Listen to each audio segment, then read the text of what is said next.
I might have my own opinions about the first four, but it's good for HBCU history. Oh yeah, it's Locked on HBCU.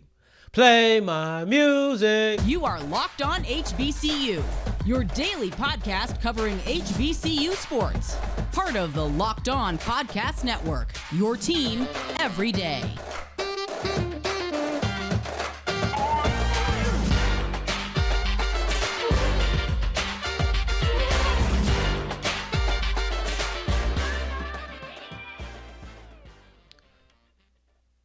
What's going on, family? Welcome back to another episode of the Locked on HBCU podcast, your number one daily one-stop shop for everything HBCU athletics, Monday through Friday, part of the Locked On Podcast Network, your team every day. And I, of course, am Darian Gray, a.k.a. the Mouth of the South, Texas Southern alum and former TSU Herald Sports editor. And, of course, I'm the host of Locked on HBCU, man. I appreciate you guys. Remember, just because the mic cuts off does not mean that the journey is over. It just means it's time to follow me on Twitter at South Exclusives right here at the bottom of the screen. If you're on the audio side of things, don't forget the S on the end. And this is kind of a comprehensive view of the first four. That's the round that Texas Southern will be participating in. We have Selection Sunday. Howard and Texas Southern are going to be 16 seeds, right? The number 16 seed. However, TSU has to play in to be a part of the 64. We're going to look at that game itself. We have Issac Schade from Locked On College Basketball to break down the selection process and basically explain why TSU was the number 16 seed and why they have to be a part of the first four, which is like the play-in. But first off, the first four, this goes so far against how I feel and my beliefs of the first four. But in this realm, the first four is good for HBCU history. It still feels kind of odd to say this, and I think the best way to explain it is, though I'm not the biggest fan of the first four, I do see the usefulness of it to HBCUs, specifically to HBCUs, and really smaller conferences, but this is not Locked On Small Conference. This is Locked On HBCU, so you are who I'm speaking to, right? To me, the NCAA tournament is 64 teams. It's not been that way for 12 years. It's been a field of 68 since 2011. But to me, the real March Madness is 64 teams. To me, that round of first four, we're not talking about round 1, 2, 3, 4. No, it's actually called the first four. That's the name of the round. To me, that's very similar to the NBA play-in. And guess what? I don't like the NBA play-in. Not a big fan of it. It's very similar. It's not the same, however. And when you hear me talk about my gripes, I preface them with to me, because I understand that to me is not reality. What things look like to me. See, when I say the real NCAA tournament is 64 teams, well, that's just my opinion. That's just my viewpoint. But the truth of the matter is the real NCAA tournament is indeed 68 teams. When I talk about it being similar to the play-in, it's not the same. Well, that was not really to me. That's kind of a fact. Well, I guess really to me, depending on how you look at it, but that's not one that's disputed in reality. Because the reality of the situation is Texas Southern and Fairleigh Dickinson, who they will be playing in their first four game, they are both already a part of the NCAA tournament. Whether they win or lose, that will be a part of their NCAA tournament record. Just because they are fighting for the number 16 seed does not make it a play-in. And that's the big difference. See, if you win the play-in and then that doesn't go on to your playoff record. It's not, oh, I won a series.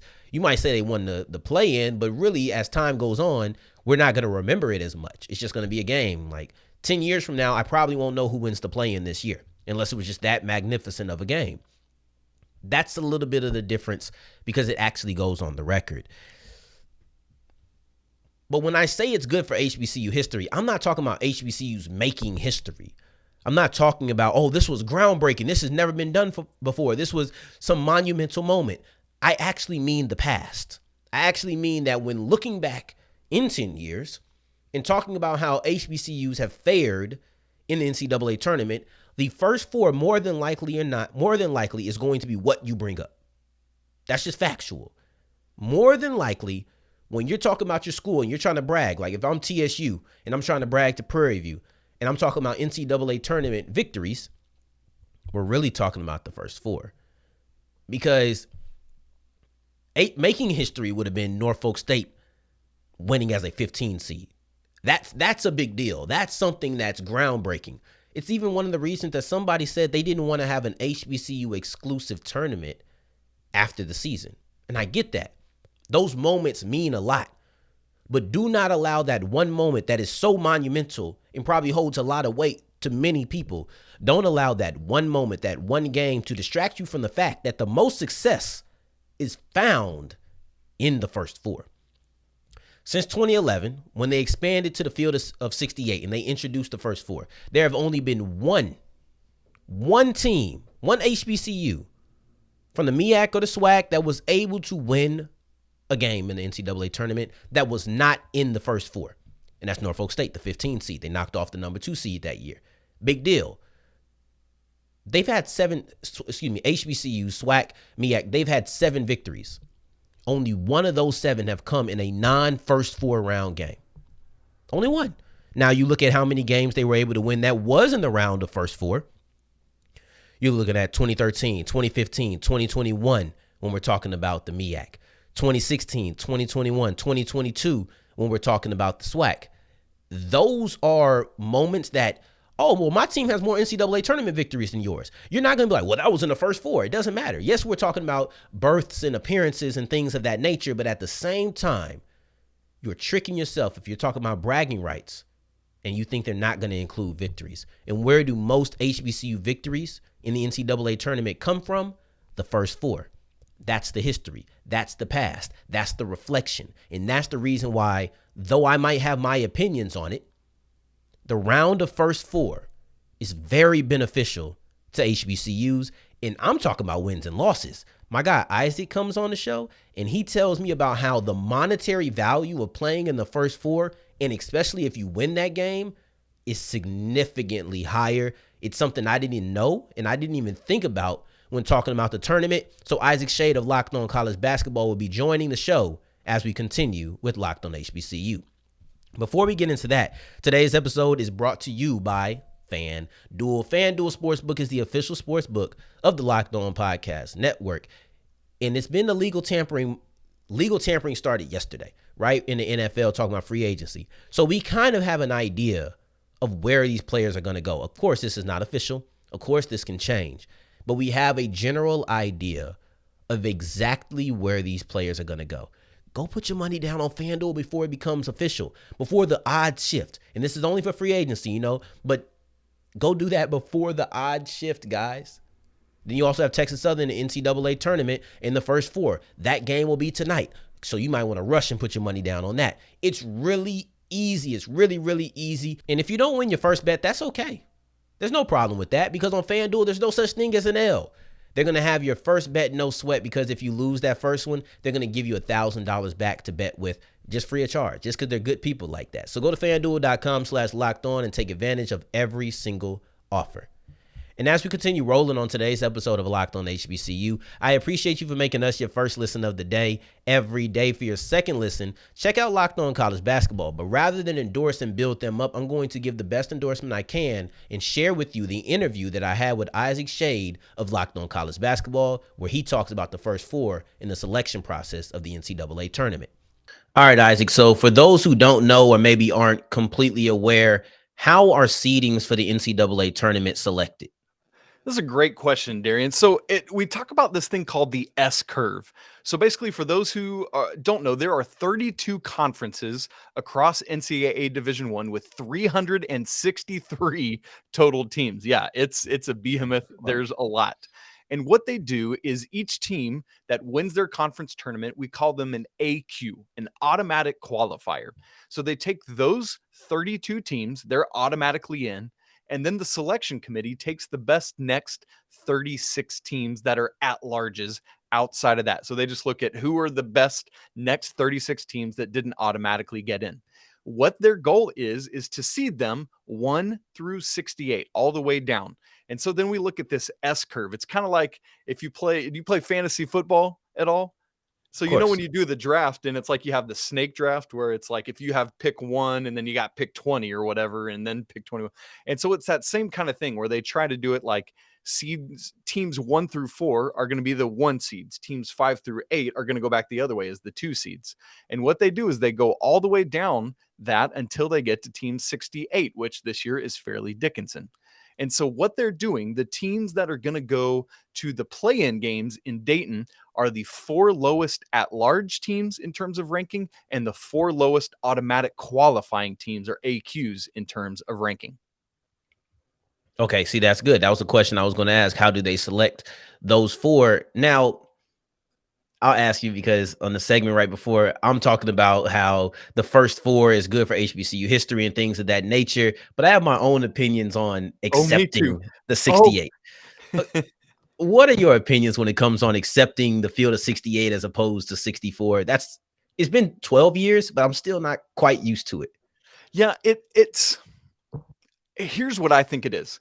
It is an opportunity for the bigger conferences to get more middling teams in, because you're not going to get 4 more 1 bid league teams. So we're not going to get another SWAC team or another MEAC team. We're going to get another team from the Big Ten that's not that great, another team from the SEC that's not that great. And so it's those commissioners who frankly have more power in these power dynamics that are wanting to get their teams. And so that's where it comes from. I love the beauty of a 64 team bracket, but this is where we're at. It's better than having double this, I guess, but ultimately it is a thing. Now, there are some potential wins in having 68 for these lower conferences, and we can certainly talk about that as well. Yeah, I think the first thing is you get a victory. A lot of times it's hard to win as a 16 seed. So you're getting 16 versus 16. It's a more even matchup. It's essentially like a 4-5, in my opinion. That's kind of how I look at it when trying to get the upside. That's absolutely correct, Darian. And so, like, for example, this year, the lowest 4 at-large teams are teams 43 through 46 on this S curve that we're talking about. So that's Mississippi State, Pittsburgh, Arizona State, and Nevada, who a lot of people didn't think would get in, but they got in instead of, say, Rutgers, who a lot of people thought would get in. The lowest 4 AQs, 65 through 68, are Texas A&M Corpus Christi, Texas Southern, shouts, and Southeast Missouri State and Fairleigh Dickinson. And so those are the lowest 4 teams. So they're going to be the 4 playing in Dayton Tuesday night and Wednesday night. Now, there are 2 sides to this conversation. As I said, there's some good to it. Let me start with what I think is the bad of sending the automatic qualifiers to Dayton. For my money's worth, if you are the team that wins your conference tournament, that is something you should get to celebrate. And I think you should be automatically put into the main field. I love that opportunity to say, yes, we were one of those 64 teams that made it into the main field. And it's these, like, instead, let's have the 8 teams that go to the play-in games all be at-large teams from the bigger conferences, because they had their opportunities to make it into this bracket and they did not win those games. So let's send them to Dayton. And by the way, with all due respect to the lower conference teams, those are the teams that are going to draw more eyeballs to the play-in games anyway, right? Because they've got oftentimes bigger fan bases. So let's send them there. So that's my push on why not to do that. But here's the thing, and you already said it, why coaches would push back on, I actually like being in these play-in games. It's 2 reasons. One that you already said. This is an opportunity for us to get an NCAA tournament win, because yes, winning a game in these play-in games, you can count that on your resume. You can hang it as a banner in your gym and say, we won an NCAA tournament game in 2023 or whenever it was. But here's the second thing, and this one might even be a little more important, because the bottom line, Darian, is always what? Money. So here's the thing. Anytime you play an NCAA tournament game, it's not about a win. It's about playing in the game. You get what is called a unit. And so that is a certain amount of money paid not just to the school, but to the conference of that participating school for participating in an NCAA tournament game. And so every team, all 68 that make it in, will get one of those units just for making it into the field. However, each time you play another game, that means you get another unit. So with that in mind, if you're a 16 seed, who would you rather be playing for a shot at getting a second game? A 1 seed where 16 seeds are 1 in 147 all time? Or would you rather be playing another 16 seed with a shot at getting a second game, even if it is against a 1 seed?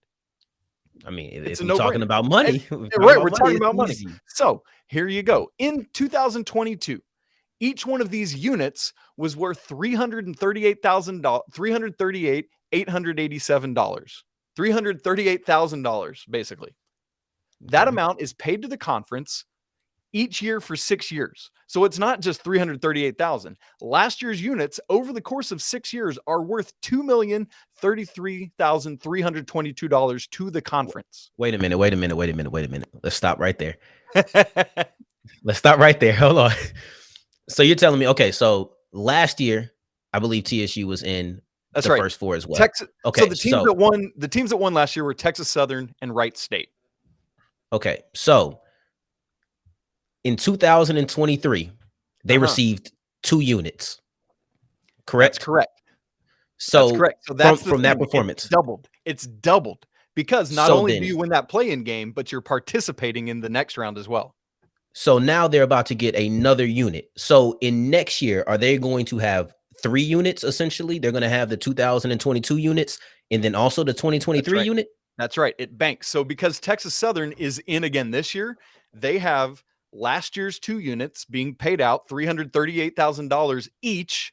Plus we won't know the numbers till later, but whatever this year's units are worth, it'll probably be still somewhere between that and 350,000. It doesn't jump too much each year, but it should go up. So Texas Southern will have earned another unit that will be paid out to the SWAC conference over the course of the next 6 years. And so because they got that double last year, it wasn't worth $2,033,000. It was worth $4,066,000.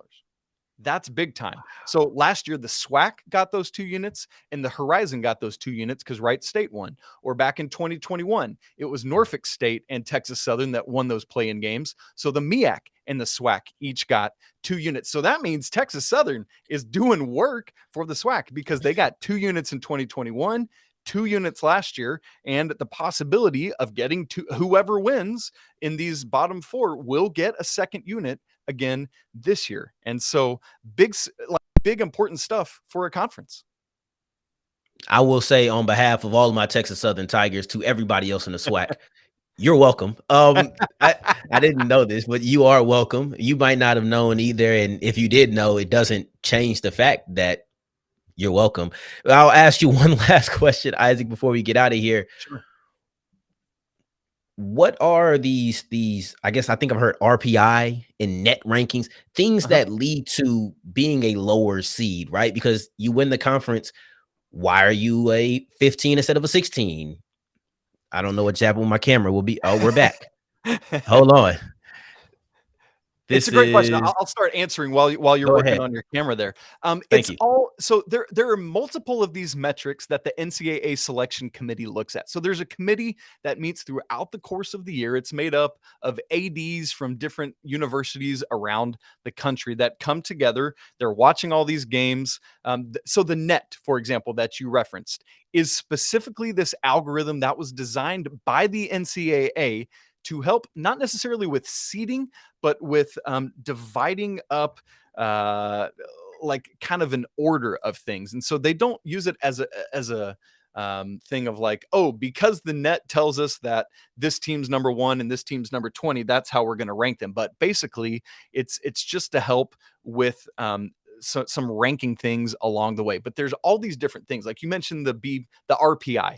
That was what the NCAA used before the net. So the net was developed to replace the RPI basically, and is where we're at today. But there's all these differences. Some of them are based on predictive metrics. So based on who a team has played, based on how they've performed, here's what the predictive metrics suggest they will do going forward. So that would be like KenPom. If you ever heard people talk about KenPom, that is those metrics. Some of them are based more on actual results that happen, not the predictive metrics. And so they have the ability to look at all these different things.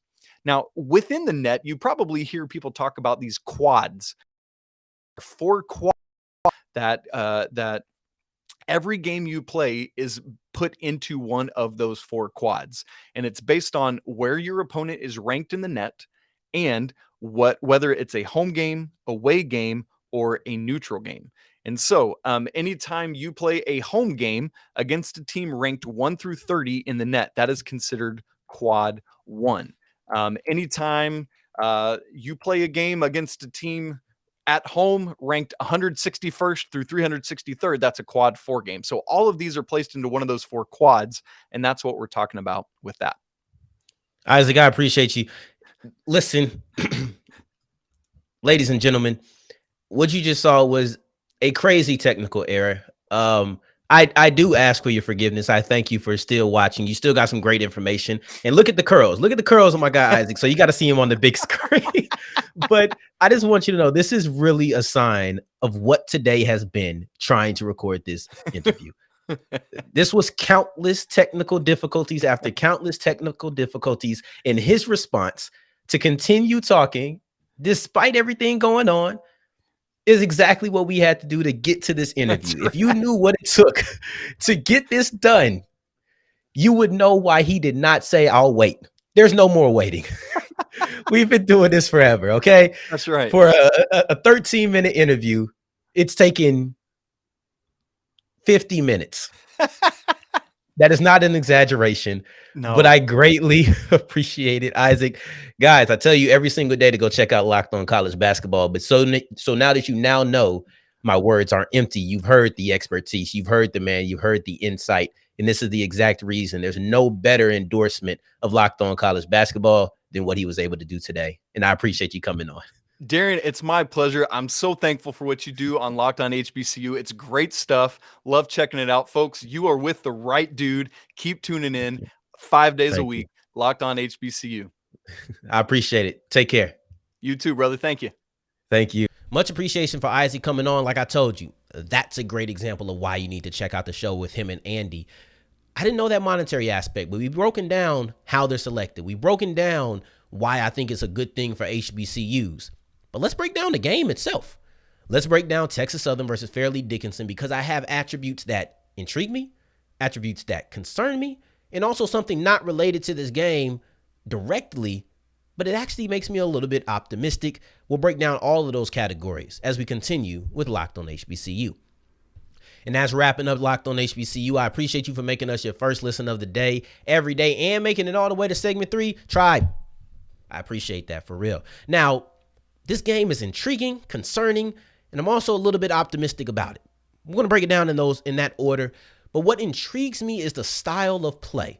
See, Fairleigh Dickinson, who Texas Southern will be facing at 5:30 Central. Let's just break it down with all time zones. 6:30 Central. No, 6:30 Eastern. 5:30 Central, 4:30 Mountain Time, and then 3:30 Pacific.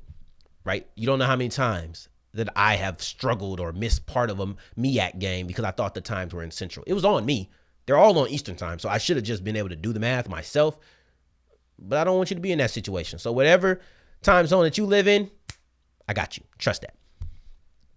But the thing about Fairleigh Dickinson that really intrigues me in this matchup versus TSU is the fact that they both have really good guards. See, Demetri Roberts, Grant Singleton. Roberts scores over 16 points a game. Singleton scores over 14 points a game. So they have guards that know how to get buckets. But one of my favorite Twitter clips ever is I packed that thing too. And that's exactly what TSU could say. You know, that's exactly what TSU could say. Yeah, they got Roberts, they got Singleton, but we got Henry and we got Barnes. We have PJ Henry, who just won SWAC SWAC MVP as far as tournament goes. We have PJ Henry, who just scored 40 points on Alcorn towards the end of the regular season. We know he can drop buckets. We have David Barnes, who is the leading scorer of the team, both of which play guard. Now, what'll interest me is if maybe Jordan Carl Nicholas, who is trying to make sure that this is not his last collegiate game, maybe they focus a little bit more on the inside. Maybe they don't get into the war of guards. Or maybe they say, I packed that thing too. And I got Henry, I got Barnes. And it's just going to come down to whose guards are better, because both of these teams know how to score the basketball, and both of these teams have guards who know how to score the basketball. But I'm not done. We're not just talking about intrigue. We're talking about concern. And what concerns me is the style of play the style of defense that Fairleigh Dickinson has. They press more than any team in the NCAA. This is not an estimate. No, they have the highest press rate in the NCAA. That goes for all conferences. The reason this is concerning is because TSU didn't really execute against the press greatly, in my opinion. Alcorn, they did it with a lot of consistency. So once they started pressing, they really pressed. Grambling, they didn't do it with any sort of consistency. They pressed for a couple of possessions. I thought it was effective, and then they just went away from it. I thought that was a mistake for Grambling. But overall, the press was effective against TSU, whether it was Alcorn, whether it was Grambling. I just think somebody needs to exploit it a little more. Now, I'm hoping they don't, but 51% press rate, we know they're going to. Like the over-under 4.5 minutes, it's not on FanDuel, but just look at it, 4.5 minutes.